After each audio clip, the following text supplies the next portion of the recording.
ನಮ್ಮ ಕಣ್ಮುಂದೆನೇ ಒಂದು ಅದ್ಭುತವಾಗಿರ್ತಕ್ಕಂತಹ ಪರಂಪರೆ ಮೂಕವಾಗಿ ಮಾಯ ಆಗ್ತಿದೆ ಅಂತ ನಿಮಗೆ ಗೊತ್ತಾ ಸ್ನೇಹಿತರೆ? ಹೌದು, ನಮ್ಮ ಕರ್ನಾಟಕದ ಪ್ರಸಿದ್ಧ ಜನಪದ ಕಲೆಗಳಲ್ಲಿ ಒಂದಾಗಿರ್ತಕ್ಕಂತಹ ತೊಗಲುಗೊಂಬೆ ಆಟ ಒಂದು ಕಾಲದಲ್ಲಿ ಉಚ್ಛ್ರಾಯ ಸ್ಥಿತಿಯಲ್ಲಿತ್ತು. ತನ್ನದೇ ಆಗಿರ್ತಕ್ಕಂತಹ ಸ್ಥಾನಮಾನಗಳನ್ನು ಪಡೆದುಕೊಂಡಿತ್ತು. ರಾತ್ರಿ ಆದರೆ ಸಾಕು, ಜಿಂಕೆ ಮತ್ತು ಮೇಕೆಯ ಚರ್ಮಗಳಿಂದ ಮಾಡಿರುವಂತಹ ಬಣ್ಣ ಬಣ್ಣದ ಗೊಂಬೆಗಳು ಬಿಳಿಯ ತೆರೆಯ ಹಿಂಭಾಗದ ಬಣ್ಣದ ಬೆಳಕಿನ ಮುಂದೆ ಬಂದು ಜೀವವನ್ನು ಪಡೆದುಕೊಂಡು ರಾಮಾಯಣ ಮಹಾಭಾರತದಂತಹ ಪುಣ್ಯಕಥೆಗಳ ಒಂದು ರಸದೌತಣವನ್ನು ನಮ್ಮ ಹಿರಿಯರಿಗೆ ಉಣಬಡಿಸ್ತಾ ಇತ್ತು. ಆದರೆ ಇವತ್ತಿನ ಒಂದು ಡಿಜಿಟಲ್ ತಂತ್ರಜ್ಞಾನ ಯುಗದ ಆರ್ಭಟಕ್ಕೆ ಸಿಲುಕಿ ಅದರ ಮುಂದೆ ಹೋರಾಡಲಾರದೆ ಈ ಒಂದು ಕಲೆಯನ್ನು ನಂಬಿಕೊಂಡಿರ್ತಕ್ಕಂಥ ಕುಟುಂಬಗಳು ಇವತ್ತು ಉಸಿರುಗಟ್ಟಿದ ಪರಿಸ್ಥಿತಿಯಲ್ಲಿ ಬದುಕ್ತಾ ಇದ್ದಾರೆ. ಈ ಒಂದು ಕಲೆ ಇವತ್ತು ವಿನಾಶದ ಅಂಚಿಗೆ ತೆರಳುತ್ತಾ ಇದೆ.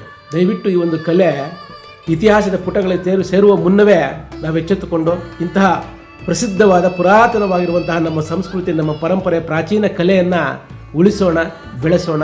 ಮಾಹಿತಿ ಇಷ್ಟ ಆದರೆ ಲೈಕ್ ಮಾಡಿ, ಮತ್ತಷ್ಟು ಜನ ತಿಳಿಯೋದಕ್ಕೋಸ್ಕರ ಶೇರ್ ಮಾಡಿ. Thank you.